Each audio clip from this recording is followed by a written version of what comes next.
लखनऊ में ट्रैफिक व्यवस्थाओं को संभाला जा रहा है, क्योंकि लखनऊ में वर्ल्ड कप भी खेला गया। उन व्यवस्थाओं को देखते हुए ट्रैफिक ने काफी अच्छा रोल अदा किया और कहीं ना कहीं जो एक लंबा जाम लगता था पहले एक समय पे, उसको संभाला जा रहा है।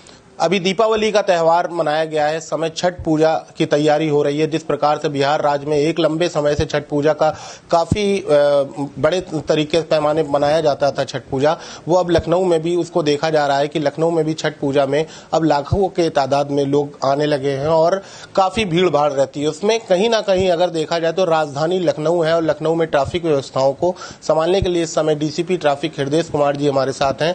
आइए जानते हैं किस तरीके से तैयारियों को पूर्ण किया गया है जिससे किसी भी प्रकार का व्यवधान ट्रैफिक में उत्पन्न ना हो। सर, लखनऊ में छठ पूजा अब काफी बड़े पैमाने पे मनाई जा रही है, जिस तरह पहले बिहार राज्य में मनाई जाती थी, तो यहाँ भी काफी लोग छठ पूजा गोमती तट पर पहुंचेंगे और ट्रैफिक व्यवस्थाओं में बड़ी बड़ी गाड़ियां आएंगी, वाहन आएंगे, उनको लेकर किस तरीके से व्यवस्था की गई है? देखिए, ये जो पर्व है ये हमारी संस्कृति के जागृत होने के प्रमाण है, उसके परिचायक है। और जो पर्व है ये एक कई दिन को मिला के पर्व बना है जो छठ पर्व है। इसके लिए जो टाइम टेस्टेड उपाय है, जो समय पे पूरे उतरे हैं, उन्हीं के अंतर्गत हम लोगों ने विगत वर्ष की भांति इस बार भी ट्रैफिक डाइवर्जन करने के लिए प्लान किया है और उसको लागू किया जाएगा।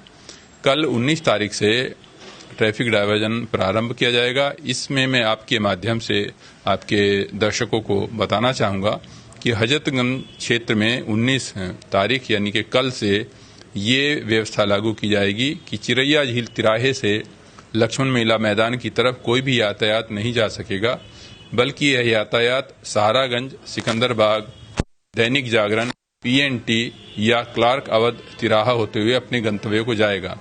इसी प्रकार पीएनटी अर्थात बालू अड्डा चौराहा, वैकुंठ धाम तिराहा, संकल्प वाटिका ओवरब्रिज की तरफ से सामान्य यातायात लक्ष्मण मेला मैदान की ओर नहीं जा सकेगा, बल्कि यह यातायात पीएनटी बालू अड्डा से सिकंदरबाग, सहारागंज, चिरैया झील, क्लार्क अवध होटल तिराहा, क्लार्क अवध तिराहा होकर अपने गंतव्य को जा सकेगा। इसी प्रकार आवश्यकता अनुसार सुभाष चौराहे से सामान्य यातायात हनुमान सेतु होते हुए आईटी चौराहे की ओर नहीं जा सकेगा। इसको क्लार्क अवध, सीडीआरआई तिराहा, डालीगंज पुल होकर अपने गंतव्य की ओर डाइवर्ट किया जाएगा। महानगर क्षेत्र में भी डाइवर्जन प्लान इस प्रकार से लागू किया जा रहा है। नदवा बंधा मोड़ से झूलेलाल पार्क की ओर सामान्य यातायात नहीं जाएगा, बल्कि यह यातायात आईटी चौराहा या सुभाष चौराहा होकर अपने गंतव्य को जा सकेगा। इसी प्रकार चौक क्षेत्र में शीश महल, शनि मंदिर तिराहा से कुड़िया घाट, ठाकुरगंज, बंधे की तरफ सामान्य यातायात नहीं जाएगा, बल्कि यह यातायात शीश महल, शनि मंदिर तिराहा से इमामबाड़ा की तरफ होकर अपने गंतव्य को जाएगा। रूमी गेट, पुलिस चौकी चौराहा से सामान्य यातायात कुड़िया घाट की तरफ नहीं जा सकेगा, बल्कि यह वाहन पक्के पुल की तरफ न जाकर टीले वाली मस्जिद तिराहा होकर अपने गंतव्य को जा पाएंगे। इसी प्रकार नया पक्का पुल से कुड़िया घाट की तरफ सामान्य यातायात नहीं जा सकेगा, बल्कि यह यातायात टीले वाली मस्जिद तिराहा होकर अपने गंतव्य को जा सकेगा। इस प्रकार यह डाइवर्जन व्यवस्था लखनऊ वासियों के लिए, जो छठ के त्योहार के कारण कुछ भीड़ होने की उम्मीद है, लोगों में काफ़ी उत्साह रहता है, त्योहार पे लोग निकलते हैं घरों से, तो ट्रैफिक में अधिक परेशानी न हो, उसके लिए ये डाइवर्जन प्लान लागू किया जा रहा है। सर, ये डाइवर्जन की बात हो गई। लगातार देखा ये जा रहा है कि आज की तारीख में जो नवयुवक हैं वो अनावश्यक वाहनों को लेकर बाहर निकलते हैं, लंबी कतार लगाते हैं, जिनसे काफी ट्रैफिक व्यवस्थाओं में व्यवधान उत्पन्न होता है। उनको लेकर उनके माता पिता को क्या संदेश देना चाहेंगे? देखिए, ये तो व्यक्तिगत जो उनके पारिवारिक जो उनके गार्जियन हैं, जो संरक्षक हैं, उन लोगों को देखना है कि इसके बहुत भारी दुष्प्रभाव होते हैं। एक तो अनावश्यक रूप से हम लोग जो हाइड्रोकार्बन जो हमारे वो हैं उससे पे आधारित ईंधन हैं उनको जलाते हैं तो पोल्यूशन बहुत अधिक होता है। दूसरा, ट्रैफिक जाम की समस्या होती है। तीसरा, हमारी विदेशी मुद्रा के भंडार पे भी इसका प्रभाव पड़ता है, क्योंकि अधिकतर पेट्रोलियम पदार्थ बाहर से आयात किया जाता है। चौथा, हमारी जो जनरेशन है जो यहाँ पर रह रही है उसको अनावश्यक रोमांच के स्थान पर किसी रचनात्मक कार्य में लगा सकने वाला समय को उसमें व्यर्थ करती है।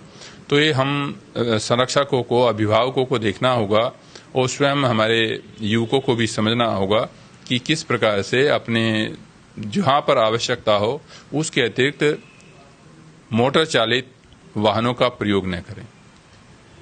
सर, लगातार एक चीज सामने आ रही है कि आज की तारीख में कई बार परिवार में कोई बड़ा सदस्य नहीं होता है, तो जो नाबालिग बच्चे होते हैं उनसे ही माता पिता गार्जियन जो है बच्चों को कहीं ना कहीं बच्चों को गाड़ी पे सवार होकर उनके साथ चल देते हैं, जिसका कहीं ना कहीं एक दुष्परिणाम देखने को मिलता है। अगर किसी प्रकार से भी कोई एक्सीडेंट होता है तो कानूनी तौर पर प्रतिक्रिया ये जताई जाती है कि माता पिता या जो भी पेरेंट्स है उनको सजा मिलती है। तो क्या इस तरीके से अपराध को, ये एक तरह का अपराध है, इसको रोकने के लिए ट्रैफिक पुलिस क्या कर रही है?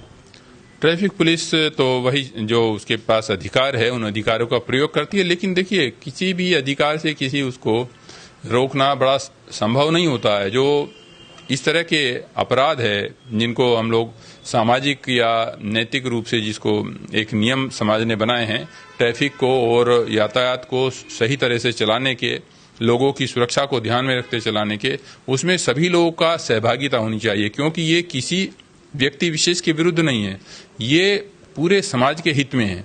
यदि समाज के जो सदस्य हैं, जो व्यक्ति समाज का सदस्य है, वो इन नियमों का पालन नहीं करेगा तो पूरे समाज को नुकसान होगा। सबसे पहले नुकसान उसी को होगा, सबसे पहली हानि उसी को होगी।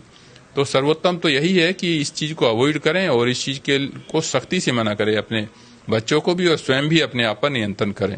कि ऐसी स्थिति पड़े तो या तो किराए का वाहन लें, अपना यहाँ पर टैक्सी चलने लगी है टैक्सी लें, या बाहर ई रिक्शा लें, पब्लिक वाहन का प्रयोग करें, या किसी ऐसे व्यक्ति को ले जाएं जिनके पास लाइसेंस है, जिनको चलाने का अनुभव हो।